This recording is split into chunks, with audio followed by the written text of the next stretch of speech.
안녕하십니까? 6월 24일 목요일 오늘의 와플터치 본문 느헤미야 마지막 부분입니다. 느헤미야서 13장 16절부터 31절까지인데요. 오늘 부분에서는 느헤미야가 마지막으로 자신이 한 일들 중에 몇 가지를 회고하는 형식으로 되어 있는데 두 가지가 나옵니다. 먼저 앞에서 안식일에 장사하지 못하게 한 것, 그리고 뒷부분에 이제 이방인과의 결혼 문제인데요. 먼저 안식일 부분을 보면 저희가 이제 안식일에 대해서는 그동안 여러 번 그 안식일 규례의 큰 틀에서 목적, 이 규례의 어떤 가치관에 대해서는 이야기를 한 적이 많은데 오늘 본문을 좀 잘 들여다보면 안식일 규례가 실제로 그 시대에 어떻게 현실에 적용이 되는지를 디테일하게 볼 수 있는 부분 중에 하나인 것 같습니다. 그래서 그냥 이렇게 넘기지 마시고 대충 읽으면 그래 안식일 잘 지키게 했다는 말이구나 이러지만 잘 보면 이 사람들이 그 시대에 안식일을 어떤 식으로 지키려고 노력했구나라는 걸 볼 수 있거든요. 느헤미야가 한 행동들을 볼 수 있는 거죠. 그래서 좀 디테일하게 보겠습니다. 그리고 먼저 한 가지 전제할 것은 이 시대에 느헤미야가 그 시대 백성들에게 지키게 했던 그 디테일은 그 시대에 적용하자는 것이지 그걸 그대로 현대 사회에서도 적용할 수 있다라는 말은 아니거든요. 우리는 이것을 보고 우리가 할 수 있는 일은 무엇일까를 또 우리 공동체적인 측면에서 또는 개인적인 측면에서 묵상해 볼 수 있겠죠. 좀 이렇게 세부적으로 보면 느헤미야가 이 문제를 제기하기 전까지 두로의 상인들, 외국인입니다. 이 두로는 레바논 쪽에 있는 도시국가인데요. 두로 상인들이 장사하는 것에 대해서 누구도 문제의식을 갖지 않았다라는 것은 아마도 이들이 이방인이었기 때문일 거예요. 유대인들이 장사를 하는 것은 당연히 안식일을 범하는 것이라고 여겼지만 이방인들이 장사하는 것에 대해서 뭐라고 말할 수가 없잖아요. 오늘 본문을 잘 들여다보면 안식일에 물건을 사는 사람들에 대해서 뭐라고 하지 않습니다. 왜냐하면 우리는 이제 우리가 가지고 있는 안식일 개념은 약간 현대 유대교의 개념하고 비슷해서 안식일에는 장사를 해도 안 되고 물건을 사도 안 되고 뭘 해도 안 되고 이게 다 있지만 사실 오늘 본문에 나오는 이 구약시대 유대인들은 물건을 사는 걸 일이라고 부르진 않은 것 같아요. 당연하죠, 사실. 우리도 물건 사는 걸 노동이라고 하진 않습니다. 물건을 파는 걸 노동이라고 하죠. 그러니까 안식일에 물건을 산 사람들에 대해서 뭐라고 하진 않는데 물건을 파는 것에 대해서 이제 문제의식을 가지는데 그때 그 두로 상인들한테 바로 말하지 않아요. 느헤미야가 총독임에도 불구하고 두로 상인들한테 말하지 못하는 것은 이 사람은 외국인이잖아요. 그러니까 이 사람들 잘못이 아닌 거예요, 사실. 누구 잘못이냐? 유다의 지도자들, 말하자면 행정적인 처분을 할 수 있는 사람들을 불러 모읍니다. 두로 상인들이 장사하는 걸 가지고 이 사람들을 무슨 체포하거나 할 수는 없겠지만 장사를 하려면 행정적인 허가를 내준 거잖아요. 말하자면 그 행정적인 허가를 장사를 할 수 있게 허용해준 지도자들을 불러다가 말하는 거죠. 당신들이 지금 왜 이들이 장사하는 것을 허용해줬습니까? 안식일인데 말입니다. 이렇게 이야기가 되는 겁니다. 그러면 우리가 조금 더 깊이 생각해보면 왜 이 사람들은 두로 상인들이 장사하는 것을 허용해줬고 왜 느헤미야는 그게 안 된다고 생각을 하는가? 이 부분을 좀 잘 들여다보려면 오늘 본문이 아니라 바로 어제 본문 마지막 구절 15절이 사실은 여기에 있어야 됩니다. 이게 좀 본문을 나누는 과정에서 약간 애매하게 들어갔는데 15절부터 이 안식일 이야기가 시작되거든요. 느헤미야가 먼저 본 건 뭐냐면요. 유대인 중에 몇몇이 대부분의 유대인들은 안식일을 지켜야 되기 때문에 이게 사회적으로도 그들은 비난받을 일이기 때문에 안식일에 장사를 하지 않습니다. 그런데 유대인들 중에 몇몇이 안식일에 물건을 싣고 예루살렘에 들어가는 것을 보고 느헤미야가 경고합니다. 안식일에 장사하려고 하는 거 아니죠? 안식일에 장사하시면 안 돼요. 알죠? 이렇게 말한 거예요. 느헤미야가 보니까 15절에 이어서 16절을 보니까 우리 유대인들이 왜 저렇게 안식일에까지 장사를 하고 싶어 해서 막 준비를 하고 있는가 보니까 이방인들이 와서 장사를 하는 거예요. 자, 생각을 해볼게요. 안식일 규례는 단순히 종교적인 규례가 아니라 사회경제적인 이 법칙이었어요. 규범이었어요. 뭐였냐면 쉬게 해주는 거예요. 당시에 장사를 하는 사람들이 우리처럼 이 소상공인 1인 자영업자의 개념이 아니라 특히 두로에서부터 와서 장사하는 사람이 혼자서 내가 잡은 물고기를 여기까지 다 옆 나라까지 가지고 와서 파는 게 아니라 많은 이 사람들을 데리고 다닐 거예요. 장사하는 사람이 자기 이 종들을 노예들을 많이 데리고 와서 장사를 한단 말이죠. 근데 이 노예들을 쉬게 해주는 거예요.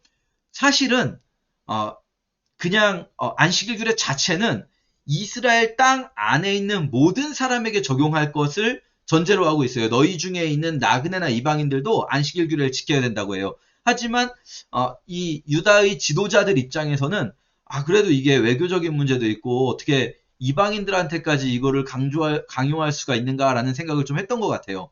그리고 이들은 사실은 이 안식일규를 약간은 종교적인 측면에서 생각을 한 거죠. 그런데 이 종교적인 측면에서 생각한다면 그들이 안 하더라도 그들은 안식일을 안 지키더라도 우리만 지키면 되는 거예요. 근데 사실 이걸 좀 사회 경제적인 측면으로 생각해 보면 느헤미야가 볼 때는 왜 우리 유대인들이 이 장사를 주일날까지 안식일까지 하려고 하는가 보니까 이 말하자면 경쟁 업체는 하는 거예요, 장사를. 이게 만약에 모두가 다 같이 안식일날 장사를 안 하고 쉰다면 물론 뭐 좀 업종마다 다를 수는 있겠지만 소비자 입장에서 내가 오늘 예를 들어서 칼이 필요한데 이 식칼이 필요한데 오늘이 안식일이어서 못 사면 아무도 안 팔면 내일 사야 돼요. 그러니까 모두가 다 같이 쉬고 모두가 다 같이 안식일 다음 날부터 영업을 다시 시작하면 문제가 안 돼요.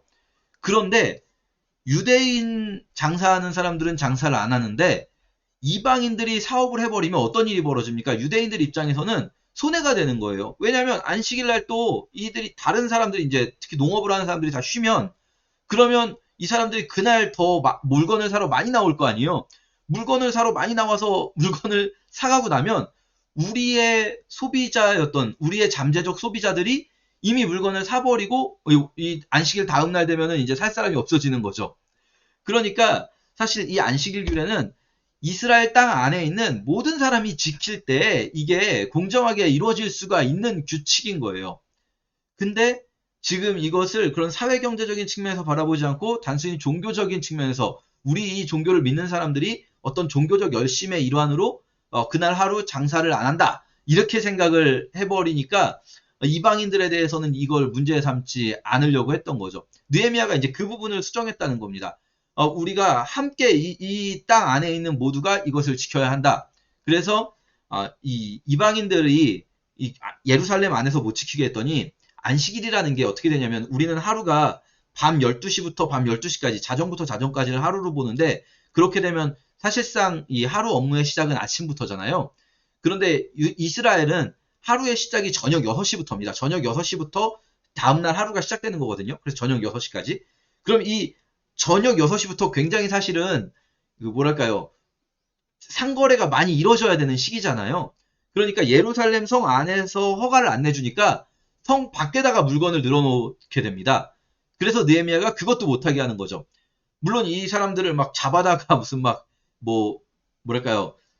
벌금을 준다거나 이럴 수는 없지만 당신들 이런 식으로 여기서 장사하면 다음부터 여기서 장사하는 거 허가 안 내주겠소? 이렇게 행정적인 처분 정도는 할 수 있잖아요. 그렇게 얘기하니까 그 다음부터 이들도 오지 않았다라고 하는 겁니다. 안식일에는. 자, 우리가 이걸 볼 때 우리 시대에 이제 생각을 해본다면 우리는 물론 우리 이제 성경에 있는 법을 그대로 우리가 지금 현대의 일반 사회의 법에 적용을 시켜야 된다 이렇게 말하기는 어려울 수 있겠죠.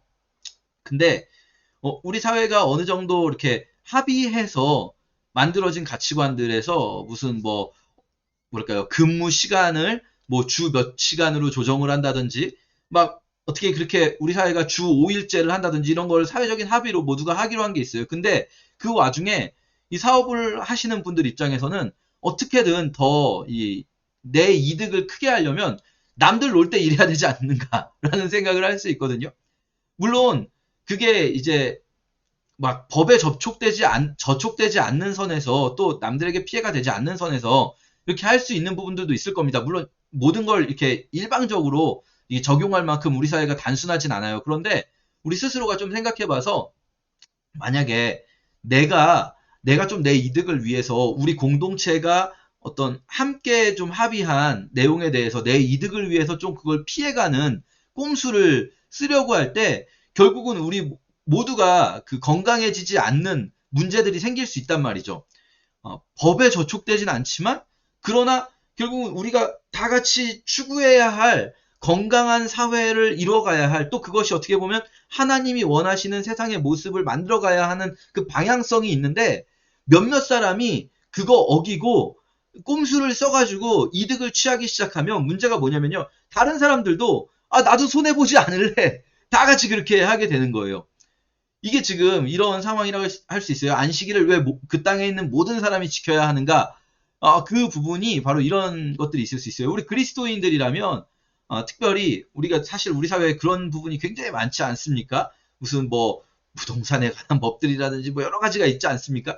그런 것들에서 우리 사회가 어떻게 해야 건강해지고 이런 어떤 법규들이 만들어질 때 그것이 무엇을 의도하는지 우리가 뻔히 알아도 어떻게든 내 이득을 위해서 조금 더 이득을 보려고 그걸 깨트리면 그럼 모두가 다 그렇게 갈 수밖에 없게 돼요. 우리 그리스도인이 오히려 그런 부분에 있어서 좀 잘 지키는 사람들이 돼야 되지 않나 생각을 해볼 수가 있겠고요. 또 흥미로운 건 뭐냐면 느헤미야가 이제 성에서 안식일에 장사하지 못하게 지키게 하는 걸 처음엔 자기 부하들을 시켜요. 당장은 이제 움직일 수 있는 인력이 자기 부하들이었겠죠. 그런데 이걸 누구에게 맡기냐면 레위인들에게 맡겨요. 레위인들이 안식일에 장사하지 못하게 이렇게 지키는 사람들이 된 거예요. 재밌지 않습니까? 원래 우리가 생각할 때 레위인은 어떤 종교적인 영역에서 성전 안에서 성전 봉사하는 사람들이라고 생각을 하는데 그렇지 않아요. 이 레위인들이 어떤 그 사회의 사회적 건강성, 경제적 건강성을 위한 파수꾼 역할을 레위인들이 맡고 있다라는 거예요. 하나님의 뜻대로 하는 정의로운 경제생활, 하나님의 뜻대로 하는 정의로운 사회생활의 파수꾼 역할을 한다는 거죠. 우리 시대의 레위인 누구겠습니까? 그리스도인들 아닙니까? 우리 그리스도인들이 물론 우리가 무슨 막 감시하면서 막 사람들한테 막 비난하고 비판하고 잘못됐다고 막 책망하고 이런 역할을 한다기보다는 우리의 존재로 인해서 우리 사회가 좀 더 건강하고 좀 더 우리가 우리 이 모든 공동체가 행복할 수 있는 방향으로 나아가는데 파수꾼 역할을 해야 된다. 이런 생각을 좀 해볼 수 있는 것 같습니다. 그리고 이제 이 뒷부분에 결혼 부분이 있는데 이것은 전에도 한번 말씀드렸었는데요. 문제는 단순히 이방인과 결혼을 했다는 사실이 아니라 이방인과 결혼한 그 가정의 자녀들이 어떤 상황이 벌어집니까? 이방인 문화에 더 익숙해지는 거예요. 이스라엘 말을 못하고 아스돗의 언어를 배운다. 이건 이 언어라는 건 문화 전체를 지배하는 거거든요. 그러니까 이방인 문화에 더 익숙해지는 모습을 보고 야 이거 무슨 짓이냐 이게 우리가 망했던 일이다. 사실 이스라엘이 결국 그 왕정 시대가 끝나고 바벨론에 의해 멸망당하는 그 상황이 어디서부터 출발하는가? 우리 열왕기에서 보면요. 솔로몬부터 출발하는 거예요. 솔로몬이 뭐 했습니까? 이방인 공주들과 결혼하면서 이방인의 문화가 이스라엘 안으로 적극적으로 들어오기 시작하거든요. 솔로몬에서 시작된 것이 뭐랄까요? 극치를 이루는 것이 아합이죠. 자기 이제 아내 이세벨이 이 시돈의 공주, 이방인의 공주를 아내로 데리고 오면서 이방인의 문화가 아주 극단적으로 이스라엘 안에 들어오고 그것이 결국은 이 이스라엘의 공의로운 사회, 하나님이 원하시는 사회의 모습을 깨트리고 우상들의 우상 숭배가 이루어지는 사회의 모습으로 가져가게 되는 것 아니겠습니까? 그래서 우리가 이런 상황이 벌어지면 안 된다. 우리의 어떤 순수성을 지켜나가는 것이 필요하다. 이것은 단순히 그냥 이방인과 결혼했기 때문에 문제가 아니라 우리가 이 순수성을 문화적인 또 사회적인 순수성을 지켜나가지 못하는 것에 대해서 단호하게 조치를 취해야 한다라는 것으로 읽어낼 수가 있습니다. 이렇게 우리 오늘 한번 묵상을 해보면 좋을 것 같습니다. 감사합니다.